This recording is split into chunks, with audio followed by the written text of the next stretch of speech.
به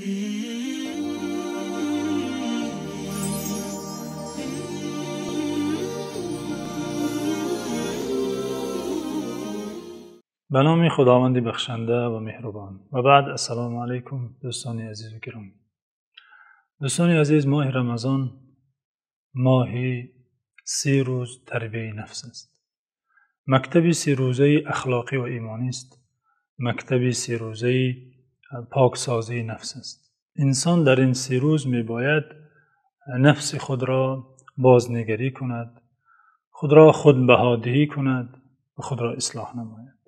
و یک جانب مهم از وجود انسانی که انسان را امر شده تا آن جانب خود را خوب دقت نماید، مراقبت کند، پاک سازد، اصلاح نماید، جانب زبان و گفتار است. زبان این ترجمان قلب است.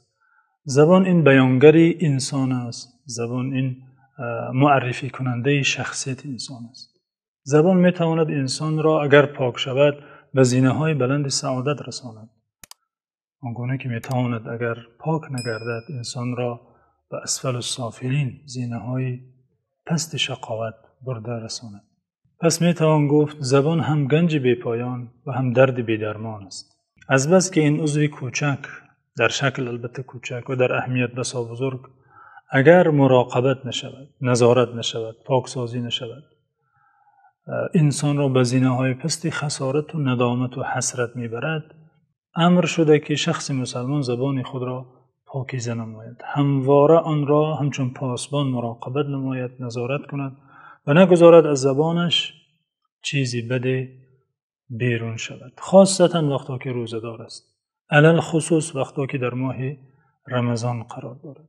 یعنی دین مبین اسلام دوستان عزیز و شریعت پاکیزه آنگونه که انسان را به پاکسازی بدن، به پاکسازی لباس و پاکسازی جای نماز و پاکسازی خانه سفارش داده، امر نموده است، و پاکسازی زبان نیز امر کرده است. البته شخص مسلمان در همه حالت باید زبان پاکیزه داشته باشد. در زبانش گفتارهای زشت، کلمات گوشخراش، سر و صدای بلند باید دیده نشود. اما در رمضان این تأکید بیشتر می شود تا این بدزبانی روزه او را رخنه نکند. این عبادت بزرگ و پاکیزه و پر از اسرار که با زحمت زیاد تا بیگاه با شکم گرسنه و لب تشنه صبر می کند، به تلفظ کردن یک کلمه این همه زحمت را برهدر نکند. دوستان عزیز و گرامی، از این سبب که مراقبت نکردن زبان و تلفظ شدن کلمات قبیح و زشت سبب می‌گردد که روزه‌دار رخنه گردد، زحمتی تا شام سپری شده او برهدر شود، ثواب روزه او از بین رود.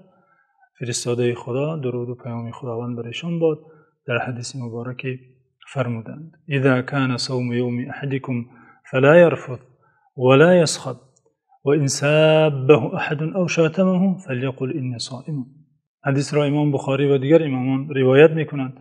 فرستاده خدا اینجا فرمودند که اگر یکی از شما در حال روزه داری باشد، سخنان زشت به زبان نآرد و سر و صدا بلند نکند، حتی اگر رفت و کسی او را دشنام دهد. شخص روزه‌دار را نفری اگر حرمت روزه‌داری و حرمت رمضان را رعایت نکرده مبادا رفت و دشنام هم دهد، در جواب دشنام ندهد، گوید اینی صائم، برادر من روزه‌دار هستم.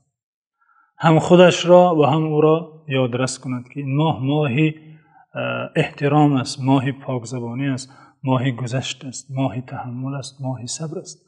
نشاید که به جنجال و خرخشه و سر و صدا روزه‌دار زبانش را مشغول سازد.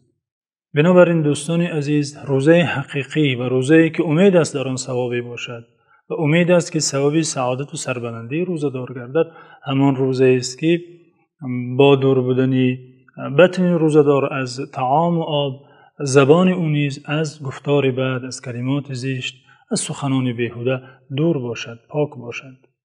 وگرنه دوری از آب و نان چندان کاری دشواری نیست در مقایسه با رعایت اخلاق و در مقایسه با نگهداری زبان. بدین خاطر است که امام و فقیه تابعیان شاگرد ابن عباس ابن عمر میمون ابن مهران میگفتند این اهون الصیام ترک الطعام و شراب. آسان ترین شکل روزه‌داری این خودداری کردن از طعام و آب است. این روزه آسان است، شکل آسان روزه‌داری است. شکل دشوار و شکل حقیقی روزه‌داری این است که همه اعضای انسان روزه گیرند. در این معنا از حضرت عمر و اینچنین از حضرت علی از دو خلیفه راشد رضی الله عنهما نیز روایت شده که میگفتند لیس الصیام من الطعام والشراب وحده ولكنه من الكذب والباطل واللغو. روزه‌داری تنها این نیست که از طعام و از آب دست کشیم، نه، بلکه دست کشیدن از باطل، دست کشیدن از دروغ، دست کشیدن از هر کار بیهوده، این است روزه حقیقی. اینچنین از تابعی دیگر امامی از امامان اهل تفسیر مجاهد ابن جبر روایت شده که میگفتند خصلتان من حفظهما سلم له صومه الغیبة والکذب. دو رفتار است که اگر روزه‌دار خودداری کند به آن دست نزند روزه‌اش سالم میماند: دروغ گفتن و غیبت کردن.